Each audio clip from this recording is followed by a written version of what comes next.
It's been days, and your stomach still hasn't recovered from Olive Garden, but you can't spend forever moping around. There are friends to make, damn it. Well, just one left in this set. Her name is Jade Harley, and though all three of your new pals consider themselves good friends with her, they know strikingly little about her life. The most you have gleaned is that she lives on a mysterious island in the middle of the Pacific Ocean with her grandfather and some uncommon breed of dog. Their communication with her has been limited to internet messages and packages sent to a P.O. box in some podunk town called Haunt Switch. John said he would message her and see if she could provide an address, but you don't want to wait. Throwing yourself headlong into friendship has always worked for you. So you close your eyes, think islandy thoughts, and hope it works. But something strange happens as you channel your powers. A loud bark echoes somewhere in the distance, and nuclear green energy sparks in the air around you. You catch a split-second glimpse of a massive green sun, and then you hit the ground on your hands and knees. The whole event can't have taken more than a second or two. You blink and focus your vision. You are inside a room. The floor is smooth and white, and disrupting the monotony in front of you are a set of similarly white paws, attached to a lusus. You mean an animal. You slowly stagger up and look him over. He is a very large and fluffy dog, his snout held up high. A long green tongue hangs from his open mouth as he pants lightly, and the air around him crackles with electricity, making the fur on his back stand on end. Something about him feels so familiar to you. Familiar twice over. His fuzzy and regal form reminds you of a warmth you once knew, but those neon sparks fill your stomach with dread. At the very least, he seems friendly. He leans in and drags his rough tongue along your cheek, leaving it tingling. His tail wags swiftly back and forth and he keeps nosing at you. He seems fascinated. Aww. Beck! Down, boy! It is this friendly demeanor of his that leaves you shocked when he moves aside and you find yourself staring down the barrel of a rifle. It is held aloft by a bespectacled young lady in a sensible skirt who really has no business pointing such a big fucking gun at you. Okay, please don't panic and don't make any sudden moves. I've never shot a living being before, and it would make me very, very sad if I had to start now. Oh, okay, so this is happening now. Is this Jade? She doesn't sound like a Jade based on what John told you. She looks more like a Gigi anyway. Or maybe a Lynn? Right, the gun. Don't get sidetracked. You slowly raise your hands in surrender and try to put on your most inoffensive expression. You tell her that if she started shooting living beings, you would be pretty sad too, so why doesn't she put down the gun and— No way! I don't want to shoot you, but you are clearly a dangerous and unpredictable being, and I need to make sure I stay safe. My grandpa taught me a lot about gun safety and trigger discipline in case anything bad ever happened to me. So I know that good trigger discipline means keeping your finger on the trigger at all times in case you need to blow something to bits. Oh, fuck. Now let me make things clear to you. I'm a very clever girl, and you won't be able to fool me as easily as you fooled the others. It's very obvious to me what you've been doing, and I knew you would eventually show up if I waited long enough. Sure enough, John messaged me not too long ago to let me know you wanted to visit, and so I prepared myself for your arrival. You've come to interfere with our lives, and now I want to know why. So you had better start talking, okay? Okay, you say. What does she want to talk about? You're well versed on a variety of eclectic subjects, so you can go on about basically anything. Wrestling, postmodern art, controversial opinions on traditional jurisprudence. But you get the feeling that this is an interrogation, and you really have no idea what she's interrogating you over. That's a very likely story. I can put two and two together pretty easily, you know. You've never shown up in any of my dreams before, and now none of those dreams are coming to pass. Not to mention that I don't even see Prospect when I go to sleep anymore. And that can only mean that you have derailed the forces of fate. You destroyed John's copy of Spurb, and somehow that changed everything. Not only could John not begin the game, none of us could. And none of the meteors hit like they were supposed to. It was like the universe changed its very fabric to bend to your evil whims. Whoa, evil? That's a little harsh. You'll cop to stupid, but evil is way too much. Don't play dumb with me.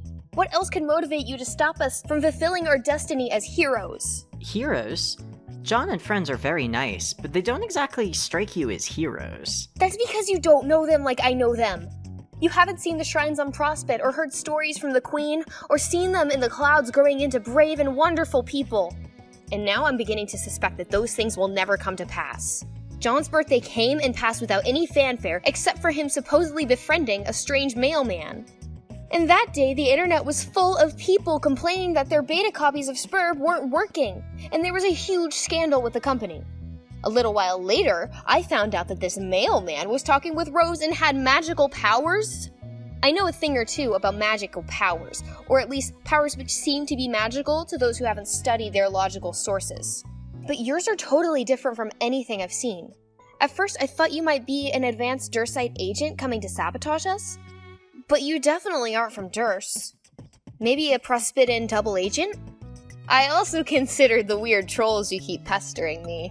But they've been weirdly quiet lately, and you don't really give me that vibe. And obviously you're not a human. Whoa, hang on. You are a human, right? She tilts her head and gives you a little, really? kind of look, and your stomach twists into knots. The more I look at you, the more I start to think you're like... how do I explain this? Okay, do you know what a furry is? Wow, okay, that question is more loaded than her gun. Yes? Alright, so a lot of artists I follow do YCH commissions, and you remind me of one of those. Does that make sense? You have no idea what a YCH is. You cautiously ask her. It stands for Your Character Here. Basically, an artist will draw a pose or a scenario, but instead of putting in an actual character, they will leave a blank outline like a mannequin. You pay them to put your own character there. And when I look at you, I feel like I'm looking at one of those blank spaces. My intuition doesn't tell me anything about you, and you've never showed up in my dreams. You're like my best friend Beck over here. A complete wild card, something I can't figure out.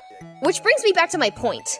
She had almost let her gun drop, and you had almost forgotten she was holding it, but she hefts it back up to point at you and steals her gaze. You are going to tell me why you came here and did what you did. And then you're going to help fix it.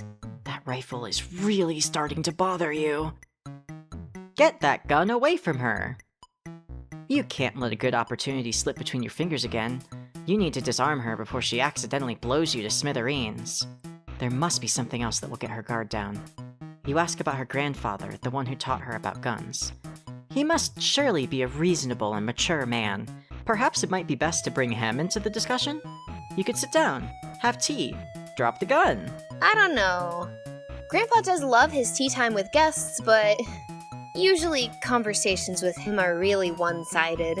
Oh, is he that stubborn? Well, yes. He's a pretty obstinate man and a total blowhard. But as well, you may find him difficult to talk to on account of the fact that he is also a stuffed corpse. Oh, cool, that's cool, yeah, that checks out. This is fine, everything's fine. You love guest starring in a goddamned Hitchcock movie. This girl is clearly too unstable to be reasoned with. You need to disarm her, and pronto. You steer the topic away from the grandfather she surely murdered and wait for another lull in the conversation. When her eyes start to wander and her grip slackens, you spring forward and reach for the rifle. She shrieks and goes for the trigger, but before she can fire, an ear-splitting bark rings in your ears and the world explodes into neon green. You feel weightless and empty, cocooned in bitter cold. For half a second, you think you just got Avada Kedavra'd, but then you glance around and see the stars. An iridescent light showed, twinkling all around you, painting the vast expanse with beaded glimmers. It is transcendent. It is beautiful. You are at peace. Or maybe that's just the asphyxiation talking?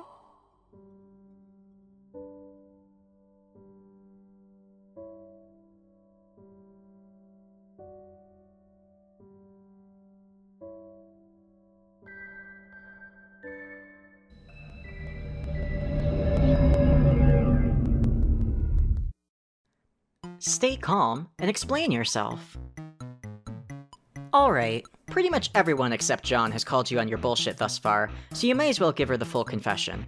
You absolutely did change the course of reality, but it was the result of a genuine fuck-up, not ill intent. It's kind of a long story, but you relate it as best as you can.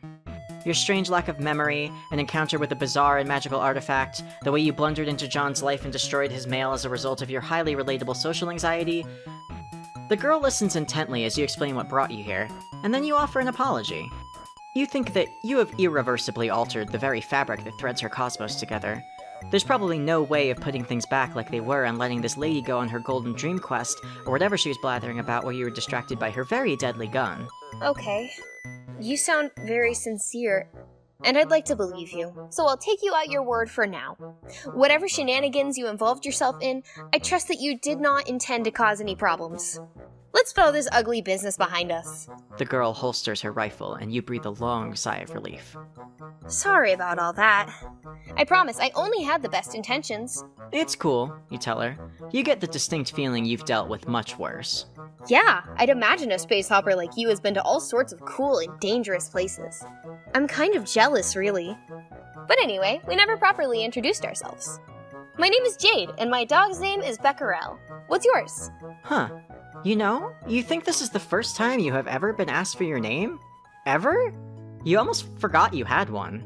You tell Jade your name. Huh. That's a very unique sounding name. I like it. You tell Jade that you like her name too, and she beams at you. Thank you. I'm so glad my grandpa gave me this name. It's so pretty and fairly unique and just very likable.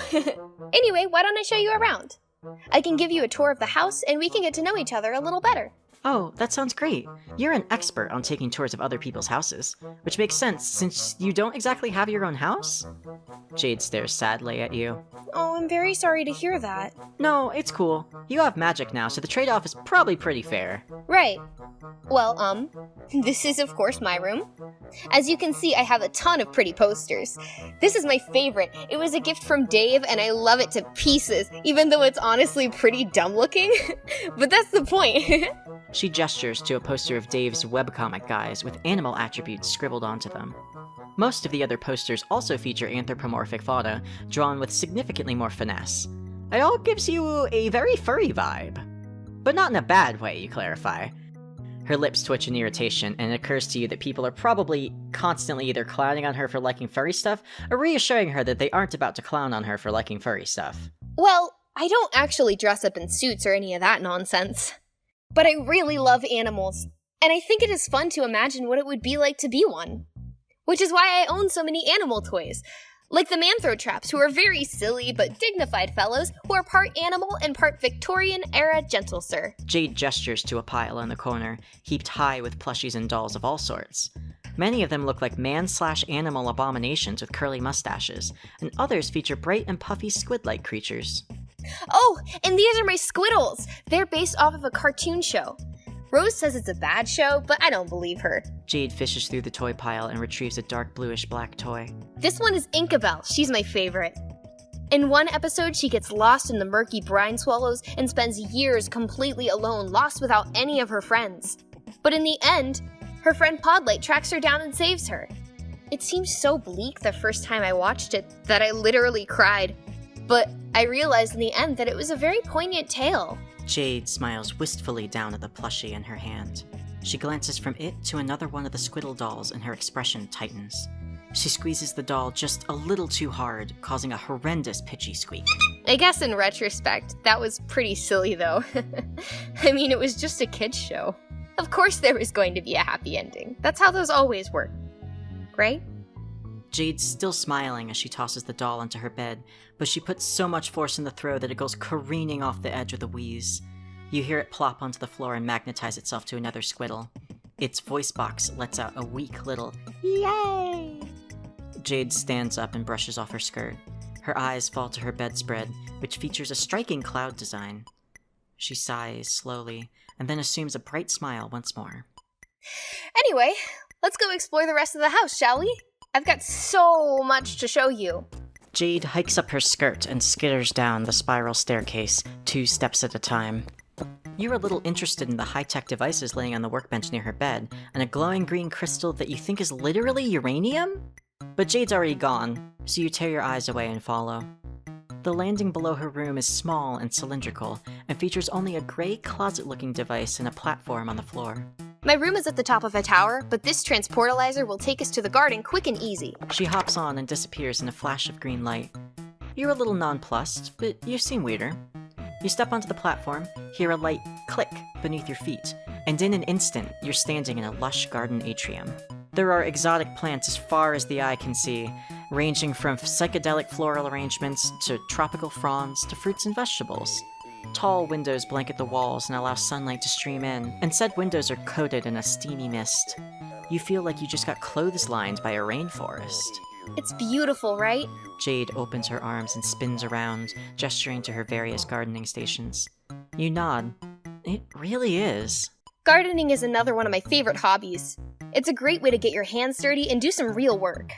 And the end result is really vibrant and beautiful. Jade waves her rough and calloused hands at you, and then strokes her fingers along the pinkish petal of an anemone and hums a little tune towards it. One of its leaves seems to curl towards her touch. When Jade pulls away, she skips towards one of the windows and motions for you to follow her.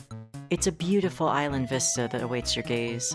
To your left is a towering mountain that might just be a volcano, and ahead of you is a small bay filled with giant lily pads and an old, mossy temple.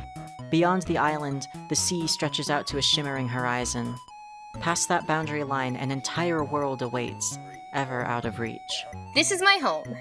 This entire island belongs to just me, Beck, and my grandpa. It's a very peaceful place. The greenery is so lovely, and the bay is very fun to take a dip in. There's some mysterious ruins down there, too. I've always been very curious about them, but Beck won't let me visit them. I guess he thinks they're too dangerous. Grandpa's been in there plenty of times before, though.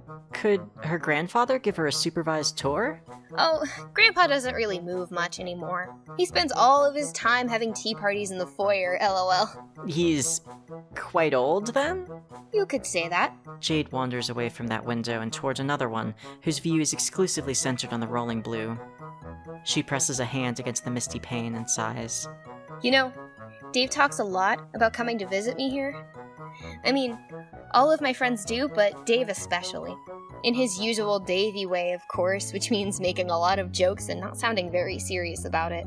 Yeah, I'm itching to put on my safari hat and come traipsing down to Dune Death Archipelago to get my ass murdered by Infinidog the Eldritch Retriever. Stuff like that. I know he really means it, though. He wants to see me, just like I want to see him. But it's just wishful thinking. He doesn't know where this island is.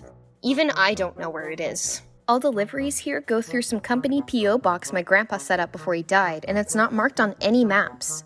Because this is a special island with all kinds of important secrets on it, I guess? Or it was special. I was special. But not anymore. Now I'm just a regular girl stuck alone on this dumb island for the rest of my stupid life. Whoa. You asked Jade if she's feeling alright. Yes, I'm totally fine. Just peachy, thanks for asking. Come on, let's keep up with the tour. There's no time for dilly-dallying. My grandpa's collection rooms are up next. The first one is full of his big game hunting trophies.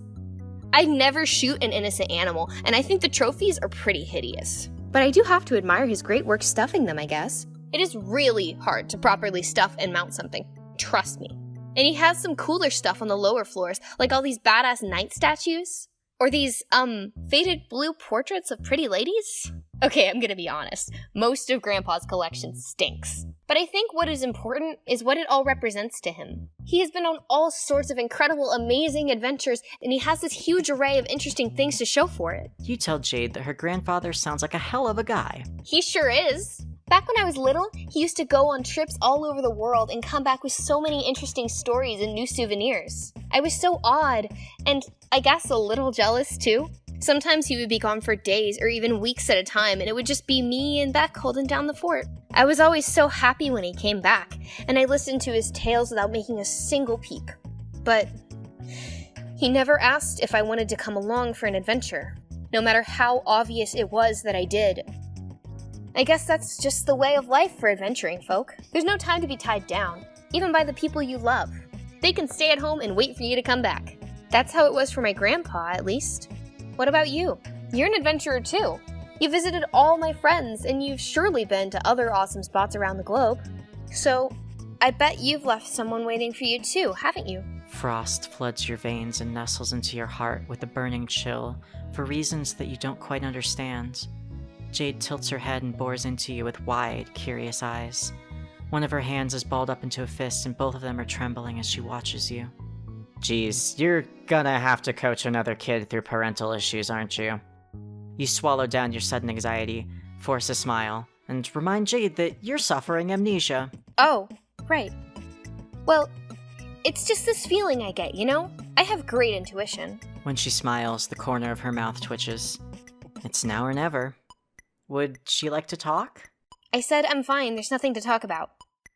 Unless you want to talk about, some of these flowers. Isn't this one such a lovely yellow? Surely there's nothing wrong with a good old feelings jam, right? Jade's an expressive, empathetic girl. Feelings jams should be her thing. You think that, but she's still steadfastly ignoring you. Hey, how about this orange with a goofy face on it? Why don't we boggle at it for a while? Jade, something's wrong. You need to talk this out. That's what you do, you're a talker. So why don't you two? Oh my god, just shut up! Please, just shut your stupid fucking mouth! Of course something is wrong and that something is you! There is a long pause. Jade stands there, her eyes wide, shocked at her own outburst. She wipes a tear from her cheek, takes a shaky gulp, and then sprints back up the stairs. Oof, that didn't work. You stand there for a while feeling like a tender, AAA grade jackass steak with baked douchebag potatoes on the side. Then you sigh and steel yourself and make the trek back up to her room. Jade is nowhere to be seen. Beck is pawing clumsily at a large, suspiciously jade-shaped lump beneath the covers of her bed. You clear your throat and ask her, softly, if she wants to talk. It's cool, you say. You listen to teen drama all the time, and this is some particularly choice drama. Not that you like the drama, you clarify. You just kind of exist in the periphery of it constantly. You are a drama magnet. There's a long pause, and you're about to turn and leave when she pulls the covers off and turns to you. Her eyes are all puffy and red. Hey. Hey. I'm sorry I yelled at you. It's not really your fault. I mean, it kind of is, but you didn't know you were messing anything up. It's not fair for me to be pissed at you. It's just... none of this is fair at all! Yeah, that sounds like life, alright. You sit down on the bed and tell her to vent about it. It's okay, you can take it. Okay.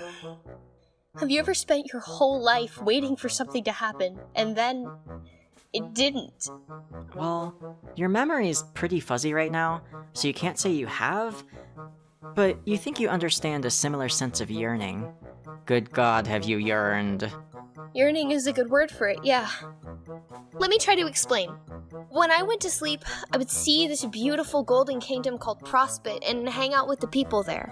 I'd wake up with these fuzzy, half-remembered feelings of happiness and visions of the future swirling around in my head. It was nice. It was a good life. But there was this very lonely feeling that I couldn't make go away no matter what I did. I would always tell myself, soon, Jade. Soon it'll all change. You will get to travel to Prospit in your waking hours. You'll meet your friends in person. You will finally begin to live, like really live. I waited days, months, years for the day to finally arrive, and then it never came. I was so sure that it would come on John's birthday. All of my dreams told me so. All the signs were there, but it just didn't happen. And now I don't know what to do with myself. I was able to ignore the lonely feeling because I knew that it would disappear one day, but now that day has slipped me by, and it's like all of those years are catching up and crashing down at me at once. And I feel so small and helpless and sad, like the loneliest girl in the world. I don't want to put this all on you. That wouldn't be very nice, but it's not fair! Jade vaults from the bed and stamps her foot on the ground hard. Her face is flushed and streaked with tears and snot. She looks awful, frankly, like someone who's been holding it all in for far too long. Beck gets up and starts licking at her cheeks, and she holds them off until she can wipe her face on her sleeve. Thanks, Beck. At least I've got you for a best friend, right? Jade settles back onto the bed, stroking Beck's fur softly. I have a lot of complicated feelings about all this, I guess. So complicated and painful that I'd rather just pretend everything is okay. But now I can't pretend anymore. And these feelings are all that's left.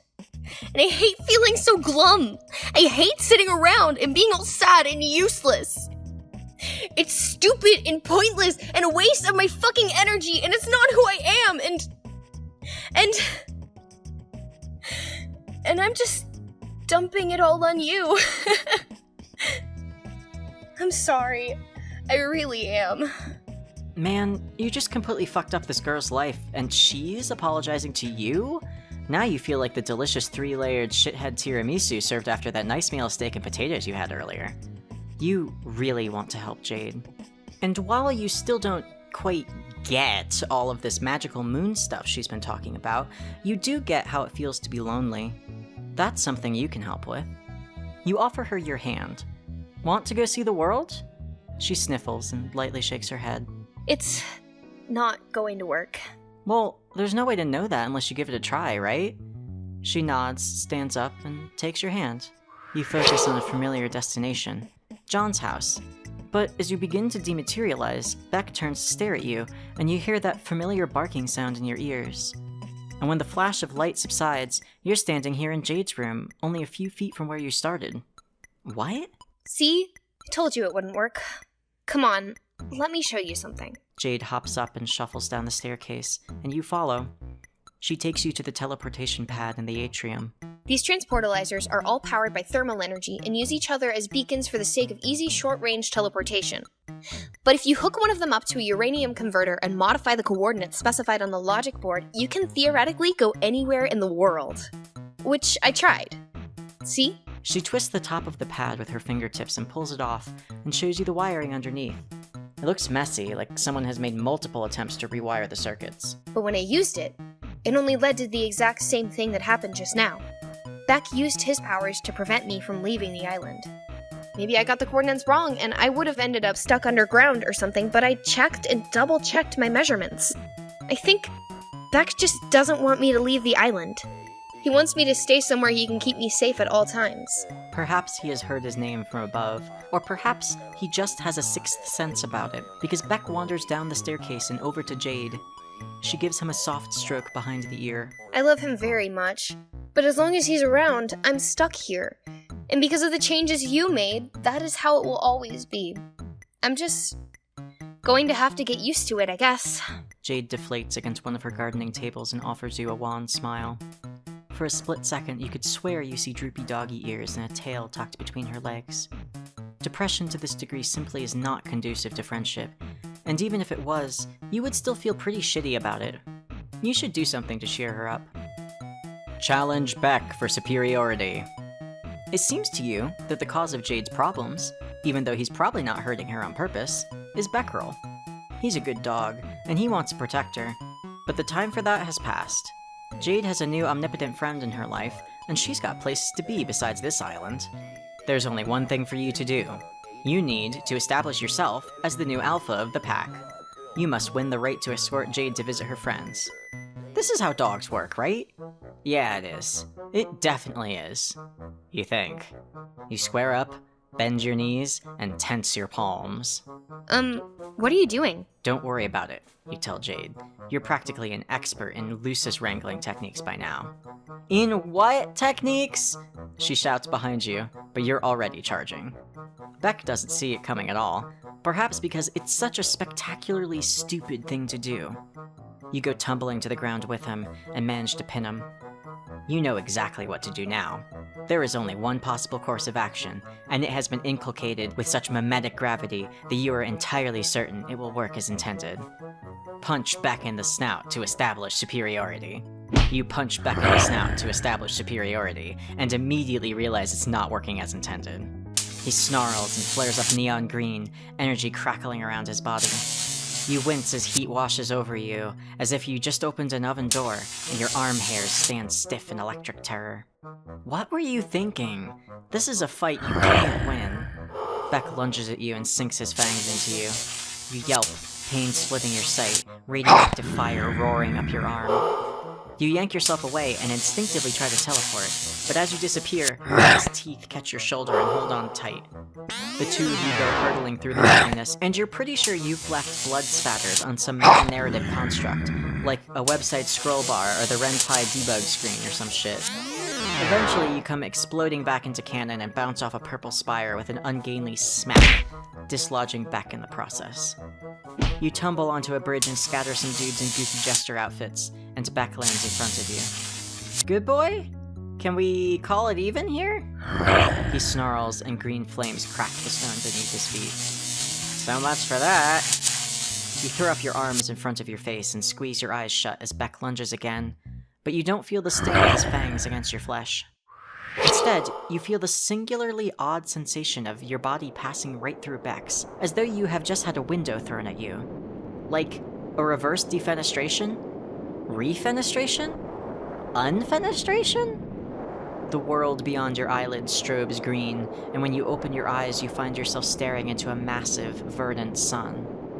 You think that when Beck went in for the kill, you must have phased through him as his powers surged?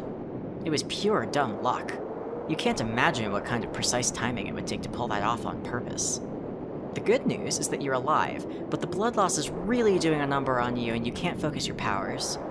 Your vision flickers at the edges, and there's a ringing in your ears louder than the flickering flames of the sun. You only just barely hear a voice from behind you as your eyes glaze over. Who's this douchebag? Solix, be nice.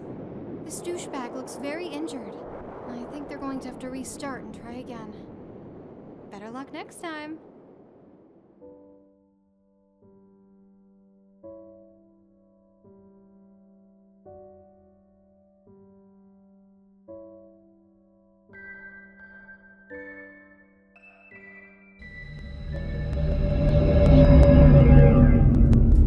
Explore. You present your most finely honed smile of confidence and urge Jade to stand. This is no time to mope around. There is plenty of fun to be found without leaving this island. You suggest that perhaps with your help, you can give her the opportunity to explore that temple she's always been curious about. Really? That would be super fun! But what about Beck? Oh, there's nothing to worry about there. You have a genius plan, you tell her. You tell her to just head on over to the temple, and you'll take care of the rest. Okay, if you say so. But please don't do anything to hurt Beck, okay? I love him to bits. You wouldn't dream of it. Not on this route, at least. Jade transportalizes downward, and you turn your attention to Beck, who is idly sniffing one of Jade's plants. You advance on him slowly, and with intent. You know what must be done. Pet the dog! You just get right in there. You pet the hell out of this dog. You employ all your strongest pamper techs, like the quick scritch up, the main massage, and the rare Cuddle Brand EX Doge Smite. Somewhere in the distance, a bluebird observes your masterful display and chirps happily. Suddenly, Beck's head snaps up and he points his snout in the direction of the temple. Whoa, whoa, whoa there, buddy. Now's no time to be thinking about Jade. Now is Belly Scritch's time. You start rubbing Beck's stomach and he flops onto his back with his tail wagging and his feet curled up. Who's a good boy? Beck looks up at you, and you see the cosmos reflected in his deep, piercing eyes. And you understand. He's a good boy, and he knows it. After a while longer spent threading your fingers through his silky fur, Beck curls up beside you and yawns, starting to nod off. You kiss him on the forehead and then take the opportunity to slowly stand up and exit the room, letting the sleeping dog lie. You're a little worried about alerting Beck by using your powers. He seems to be pretty keyed into that kind of space-time manipulation, so you just take the long route to the temple. Jade's Island is a very beautiful place, with rolling hills and lush, sun-bathed plains. It looks like an excellent vacation destination, but it is also so bare. There is nothing and nobody around except for the hollow whispers of the wind. You can see how this place would feel much less like paradise after years spent stranded here. When you reach the lake surrounding the temple, you see that the giant lily pads outside have arranged themselves into a walkway that you can use to reach it. How strange and convenient. You channel your inner frog and hop across. Hey, up here! Jade calls down to you. She's at the temple entrance far above your head, waving down at you. Grooves carved into the wall form a ladder that you can use to climb up, and soon you are standing beside her at the entrance to the temple. A huge, imposing archway marks the ingress between the sunny island and the dark interior of the ruin. From within, you can see a faint yellow-green glow that seems to come from runes carved into the walls. Spooky. As you proceed through the entryway, Jade runs a hand alongside the glowing walls, her face bathed in the sickly green. At the end of the hallway is a large, round platform decorated with cloudy designs and a glowing orb at the center. It doesn't quite pique your interior decorator, but Jade seems quite awed by the sight. This is Skaya! I knew this temple had to be connected to that world in some way. Jade rushes onto the platform and begins to descend. You quickly follow her before you're left behind, as the elevator takes you down to an expansive and dark room below. Much like the rest of the temple, the space seems very sparse, and it is illuminated by the faint glow of the runes on the walls. A large purple lotus flower rests atop a pedestal in front of the elevator, petals wilted. There is an electronic display built into the pedestal, with a timer that could feasibly count down for millions of years. But it seems to be glitched, stuck a few hours away from 0, with the seconds digit constantly ratcheting back and forth between 2 numbers. Jade places a hand on the pedestal and sighs. The number is stuck. I think that this is a time capsule, but it's malfunctioning for some reason. Was I supposed to open it when the time was right? Now I'll never know. What else could this place be hiding from me? As if on cue, the elevator platform shudders and begins to rise behind you. As the platform ascends, it becomes clear that there is a pit beneath it, which is basically video game logic 101.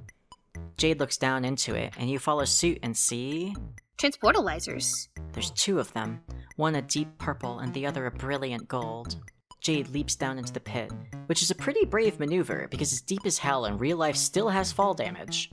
She grunts and sinks to her knees from the impact, but quickly recovers and rushes over to the golden transportalizer. She examines it for a moment, and then clambers on. With a soft click, the pressure plate is depressed, and the device surges to life. She disappears in a bright flash of light. Well, shit. You better follow her. You hop down and step onto the transportalizer, and the same flash of light consumes your body. You feel something like wind whipping around you as your molecules are dematerialized and then reassembled in a new locale. A glimmering golden palace.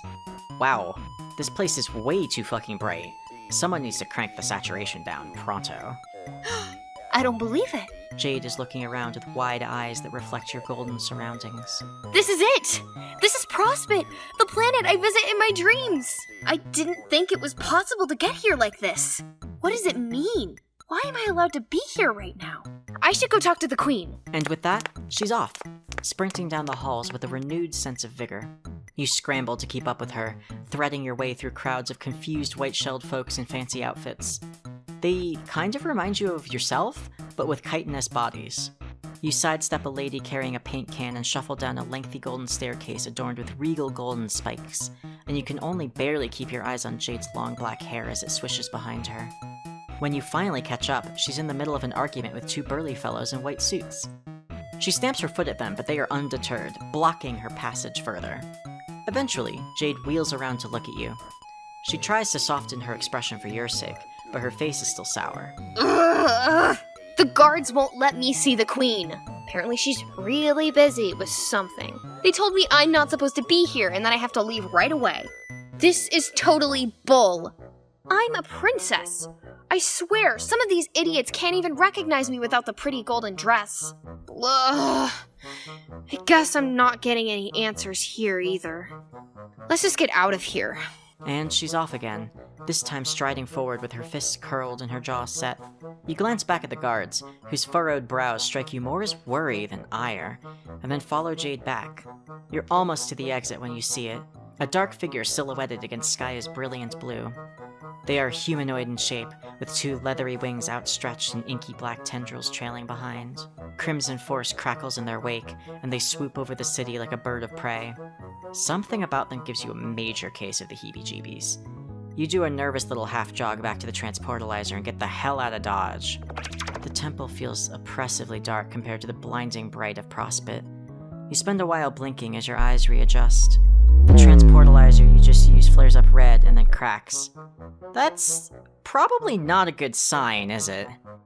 You do what you do best, ignore it, and then climb out of the pit. Jade is standing beside the Lotus contraption, running her hand along one of the petals with her face set. What does all of it mean? Was this here all along? Has my grandpa been to Prospect before? If I can go there, then it must still exist. The game must still exist, but how? None of it makes any sense. I need to think about this. You follow Jade slowly back to her house as she mumbles to herself, brows furrowed. You can barely catch what she's saying, but she's clearly thinking hard. Clouds have never been wrong before. Is it too early? Was this meant to happen? Once you reach the atrium, Jade lets out a sharp breath and nods her head, resolute. She turns to you. Alright. I think I understand. I know what's going on now. Great! You offer her your most winning smile. What's the sitch? Well, the truth is, I was always being very immature about the idea of being a hero and having a destiny. Life isn't like in kids' cartoons after all. Heroism isn't all rainbows and sunshine, and it's childish to think that everyone gets a happy ending. That kind of storybook stuff doesn't really exist. To be a real hero, you have to be prepared to suffer horribly. Huh? It makes sense when you think about it. If everything came easy, there wouldn't actually be anything heroic about it. Why else would Beck want to keep me safe here even now that everything's changed? It's because it's my destiny. I have to prove that I'm willing to suffer and willing to sacrifice. That has to be it. This can't all have been for nothing, right? That's not the way the world works. Everything has a purpose, even if it's not clear at first. Seeing Prospect in the flesh reminded me of that. My purpose is to do what I've always done, what my grandpa and Beck have helped prepare me for. I know I'll be really lonely, but in the end, it means that everything will continue to play out the way it was meant to. It's a very noble job, and I've got to be the one to do it. You're at a loss for words. This really doesn't feel like the right takeaway from all this, but you don't know jack about Suburb or Destiny or any of that nonsense, so who are you to say otherwise? So, thank you for helping me visit Prospect. I wouldn't have figured this all out if not for you, and I'm sure that meeting me is one step along the way towards your mysterious fate as well. I will be rooting for you. Jade erupts into a broad, beaming smile. It might be the first completely genuine smile you've seen from her this entire time, but that doesn't make you feel any better about it. In fact, it's more of a knife twisting in your gut, and when she throws her arms around you and hugs you tight, the knife pushes deeper to the bone. Well, you probably have more important stuff to do than keep hanging out with me. I'll let you get back to it. Jade turns around and heads for the staircase, leaving you to stare at her retreating form. Is this it? Will you accept the new destiny you've written for Jade and allow her to stay trapped here on this island? Accept. Wow, huh. You're kind of a huge jerk, aren't you? Or maybe the narrative is a huge jerk, is what you would say, but now you're practically in charge of the narrative, so yeah, it's basically just you. But Jade seems happy with her lot in life. Maybe she's better off this way, instead of whatever danger she would have gotten caught up in had she played Spurb. Yeah, you just keep telling yourself that.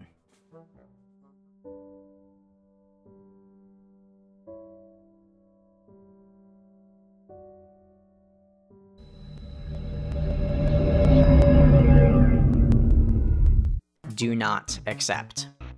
Some people might take this as a lesson in the responsible use of reality-altering powers. Some people might swear off manipulating canon entirely. But not you. What's the point of having sick-ass powers at all if you never use them? Maybe some god is going to punish you for the way you've been fucking with the universe, but right now, you don't care. This girl would burn herself to ashes to keep her friends warm. The least you can do is risk the flame for her sake. You quickly sprint up the stairs. Oh, you're not leaving. Don't you have places to be? I will be fine here alone, I promise. It's my duty. I will get used to it eventually. You can't imagine she's okay with that, no matter what she says. Does she really want to stay alone for the rest of her life? Well, of course not. What I want to do is explore the world and hang out with all my pals. But it's not about what I want. It's about doing what has to be done. That's what it has always been about for me. Well, that's bullshit. Huh? Maybe Jade's fate dictates she never play the game she wanted to play. maybe heroes don't get a happy ending. But that doesn't mean heroes can't be happy. There comes a time in every young woman's life, you tell Jade, where she can't leave home because her pet is an overprotective god. Okay, that's obviously not true, but there comes a time in many young women's lives where circumstances beyond their control leave them without an escape. Perhaps it is easier to believe that the escape will never come, but you can't let Jade do that. When life has you stuck, at home, perhaps, you can still hold on to hope. You can fight. No matter how long you have to wait, you can keep looking for another chance to see the world. And if the universe tells you to sit, stay, and roll over, you look the universe dead in the eyes and ask, who do you think is the master around here? And then you tell it to motherfucking heal. Yeah, you're right. Even now, I was still being childish. It was easier to tell myself to be miserable for a noble cause instead of holding on to hope and maybe getting hurt again. But I have to have hope. That's who I am. I'm a hoper, not a moper. I will keep trying to convince Beck that it will be safe for me to leave the island. Things have changed, and maybe he doesn't realize it yet. He's kind of a silly, dumb dog at times. But he loves me, and I love him, and we can work it out. Maybe it'll take a while, but I'll definitely figure things out. And while I wait, you'll come to visit me sometimes, won't you? Of course you will. You are not in the habit of abandoning your friends. The idea is unthinkable. You promise Jade that you will come visit her. Come visit? Come visit! A light bulb goes off in your head. One of those cool LED bulbs, the kind that syncs up to your phone and changes colors and spies on you for the government. Party time! You ask Jade if she's ever had a slumber party. A slumber party? No, I've never had one. It sounds exciting, but, Is it really a party if there's just two people and a dog? That sounds more like a mild slumber hangout. Don't worry about it, you tell her. Just start getting this place ready for a bash. Pull out the sleeping bags, conjure up some lightly irradiated snacks, pump up the fresh jams, etc., etc. I don't know if we even have sleeping bags, but okay. I'll see what I can do. Maybe there's something useful in my grandpa's old supplies. You shoot her a confident salute, and then dissolve into the ether of canon. Alright, Egbert, up and at 'em, it's party time! John yelps and tumbles out of his chair, crashing to the ground in an undignified heap. It looks like he was in the middle of debugging some code on his computer when you interrupted him. He disentangles his limbs and stands up with a groan. Ugh. Okay, Magic Mailman. We need to get something straight. Your powers are extremely cool, but using them like this is kind of lame. Jump scares rank very low on the prank scale. They don't take any effort. They're just sort of mean and annoying. You apologize for scaring John. You're just in a very excited mood right now because it's time for a mother-fucking slumber party! Oh, cool! I've never been to a slumber party before. Who's it with? You grin. Don't you already know who with, John? The American Association of Mailmen? You give him a blank stare. Oh, right. Probably my other friends. That one should have been obvious. There you go, John. You tell him to pack up whatever supplies he thinks you should bring, and to then get ready for another whirlwind ride through space-time. I don't know. I should probably do the responsible thing and let my dad know I'm going on a trip, even if I will be back soon. Okay, that's fine, you tell him. But don't take too much time. This route's already getting pretty long. Cool! Okay, what should I bring? Oh, I need to grab some movies, definitely. Dave will be there, right? I should bring some McConaughey movies so he realizes I was right all along about Matthew's stellar acting. Oh, and of course some snacks. This is a great time for me to unload all the excess birthday cakes my dad made for me. Seriously, there are hundreds of them in the fridge. It is highly ridiculous. You wait patiently in John's room as he goes downstairs to fetch his bounty of cakes, talk to his dad, and do all of his other preparation. It takes forever. You're not really sure what he's doing down there. You think he might be walking around, examining all of the objects in his home in great detail, and then solving a bunch of puzzles? Come on, John, that's not the right genre of game. Get your shit together. Okay, ready. Alright, step 2 is to go get Rose. You take John's hand and zap the two of you into Rose's mansion. John spends a while goggling at the giant statue of Zazarpan the Learned. Then, you ascend the staircase towards Rose's room and knock on the door. Her voice comes from within, slightly muffled. You're home early. I've been hearing strange noises from the neighboring lab of late. Have you... Rose opens the door and freezes. John? Her eyes widen and she slowly steps backwards, which John takes as an invitation to stride into her room. Her cheeks darken and she scans the room, eyes flicking from mess to mess. Surprise, Rose! We are here to steal you away, like the owl who kidnaps Harry Potter. That's not... She sighs and turns to you. Care to explain the sudden intrusion? It is normally considered polite to call ahead, especially when one is possessed of reality-bending powers. Oh, don't be melodramatic. There's probably nothing too embarrassing in this room. John furrows his brow as he glances around the room, eyes sweeping over the walls. He eventually settles on some pictures that have been hung up. I mean, look at these great drawings. Did you do those? That is so cool. I didn't know you drew stuff. Rose gives him the smile of a girl whose soul has just shriveled into a blackened husk. Again, an explanation would be nice. You explain that you've come to collect Jade's friends for a slumber party. I see. The commercial and critical failure of Spurb must have impacted her more strongly than I anticipated. She was really looking forward to playing that game with us. Yeah, that's putting it lightly, probably. I would hate to disappoint her further. Consider this my RSVP. Rose gives you a curt nod and then turns to frown at John, who is poking around under her bed. Something tugs at the corner of her mouth. John, my mother is busy and will not be expected to return for a while. Why don't you and our strange friend go and analyze her room instead? I need time to pack. Oh, okay, Rose. Whatever you say. Rose shoves you out of the room with more strength than you expected from a 13-year-old girl and shuts the door hard. Man, I hope she realizes that I was being serious when I said her drawings were good. We tease each other a lot, but she's really cool. John's speaking loudly enough that Rose can almost certainly hear him from the other side of the door. You think he knows that? But you don't say anything, except to casually suggest that you and John go wait downstairs and admire all the ridiculous wizard art. He agrees. God, this house is so weird. Who needs a giant statue of a wizard? Where did they even get this? Oh, and speaking of weird, I didn't want to bring this up with Rose in case it's just some funny story I'm not in on, but what's with all that writing on her? But John trails off as Rose descends the stairs with a neatly packed bag. Shall we? We shall, you say. With a hand on each of their shoulders, you close your eyes and concentrate on the Strider apartment. You're aiming for the hallway outside the front door, but this power is still taking some getting used to, so you instead pop into existence right on top of Dave's bed. He's tapping away at something on his computer, and as soon as you appear, his entire body tenses up. You've barely had a moment to react before Dave wheels around in his chair and flings a handful of shurikens at you. One of them grazes Rose's cheek so closely, a strand of pale hair flutters to the ground.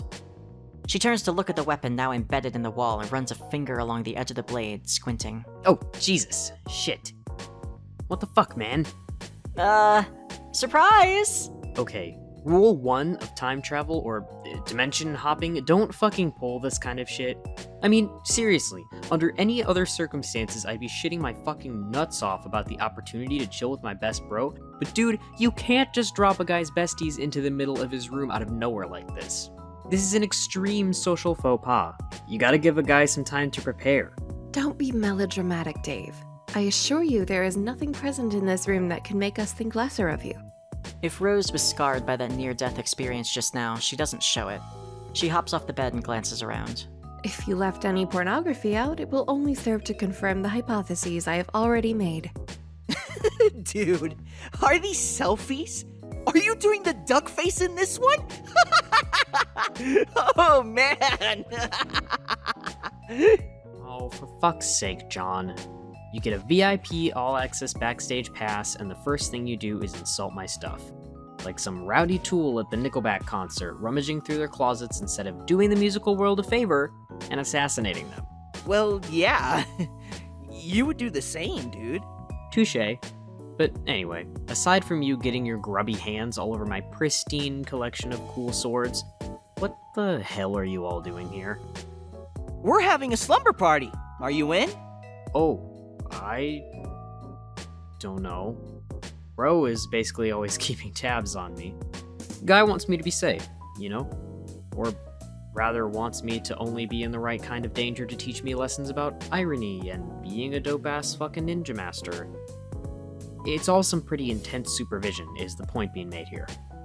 Was already getting some rank vibes from him after that little jaunt over to Olive Garden. Actually, the vibes have been off ever since John's birthday, if I'm being honest. Don't know how he'd feel about me gallivanting off on some magical snooze adventure with Slappy the time-traveling mailman. Seems like the kind of thing he'd take issue with. Oh, come on. He can't be that bad. What kind of guy wouldn't let his brother go hang out with his friends? Yeah, I guess. Be a pretty shitty kind of guy if he did that. Wouldn't he? Dave stares off into the middle distance for a while. Rose observes him intently. Look, Dave, I don't think it would feel right if we all had a big party and you weren't there. Jade would really miss you. As would we. Yeah. Dave glances furtively around the room as if he's expecting a camera to blink at him from up in one of the corners. Alright, I'm in. Just let me grab some subs. That's supplies, for short. Hey, mailman, what's Jade's hell dog like? Do I need to bring one of these cool-ass swords? Cool. These swords are like $5 Chinatown swords, aren't they? What? No. Okay, listen. While Dave grabs his stuff and John heckles him affectionately, Rose's attention has been drawn back to the shuriken Dave threw at her. You stroll over and ask her what's up. She responds with her own question. Have you been introduced to Dave's brother? Not yet. You've heard a lot about him, though. For the sake of diplomacy, you only briefly touch on the opinion you formed. He certainly seems like a fascinating man. The kind of individual whose brain I would love to pick apart to find out just what twisted mechanisms fire off within its chambers. So that's what she's thinking about? Dave's bro? Rose chews on her bottom lip. Not exactly, but an adjacent topic. I'm mulling over the ethical quandaries presented by the existence of powers esoteric. What? It's nothing to concern yourself with yet. We have a party to attend, apparently. Right! Dave is done packing up. You open both palms and suggest that everyone hold hands so you can best channel your powers. Really? We're holding hands? God, this is so lame. But he does it, and when he clasps John and Rose's hands, he shifts around and blushes faintly in a manner that suggests he doesn't really think it's so lame. In fact, he may think it is the opposite of lame. He may think it is rad. And he'd be right. Friendship is the raddest thing of them all. You're full of warm and fuzzy friend feelings as you teleport back to Jade's atrium. Wait, no, that's just the feeling of your body dissolving and reconstituting itself halfway across canon. They are very similar feelings. You head to the base of the staircase, where you call out to Jade. Her guests have arrived, you tell her. Jade rushes down the stairs and nearly trips over her skirt. Her expression is tight and anxious, and when she sees your motley crew standing there, she freezes up. Her breath hitches in a half sob. You really did bring them. They're here.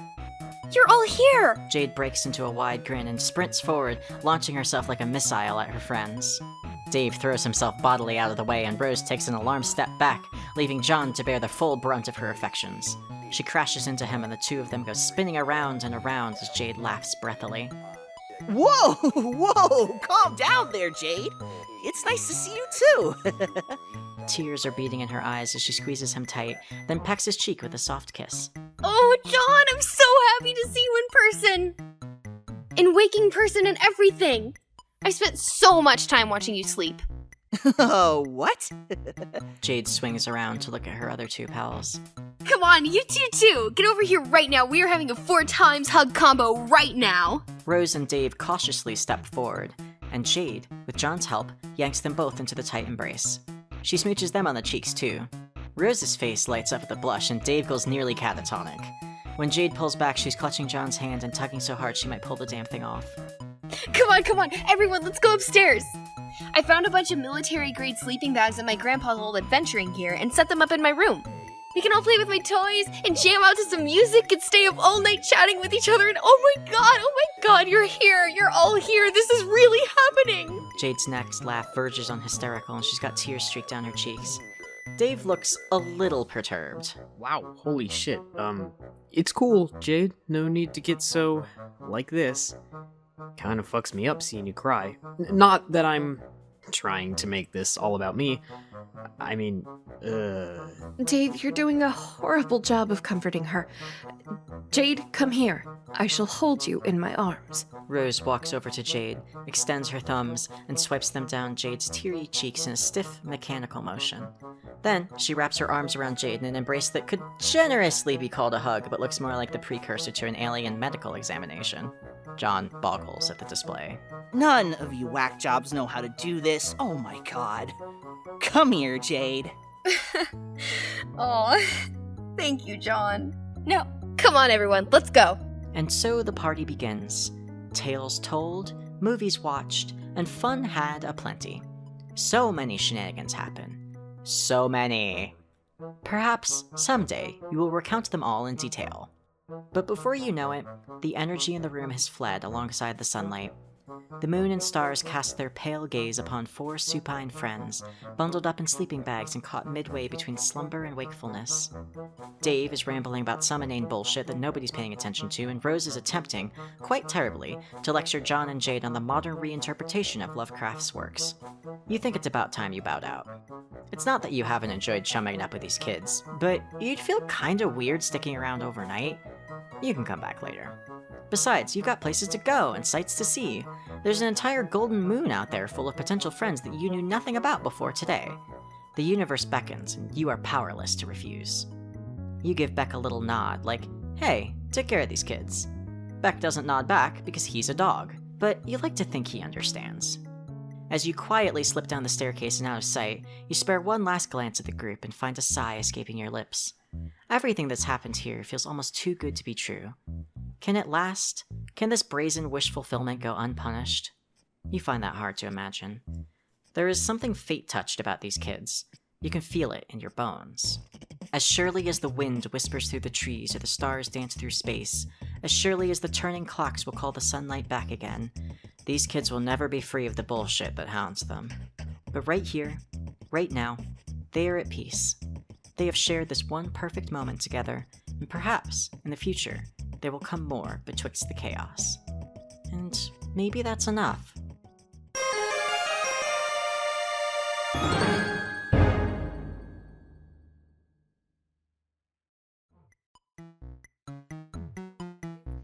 Lovecraft is deeper than just big monsters. It's deeper than it's the existential horror of existing where these giant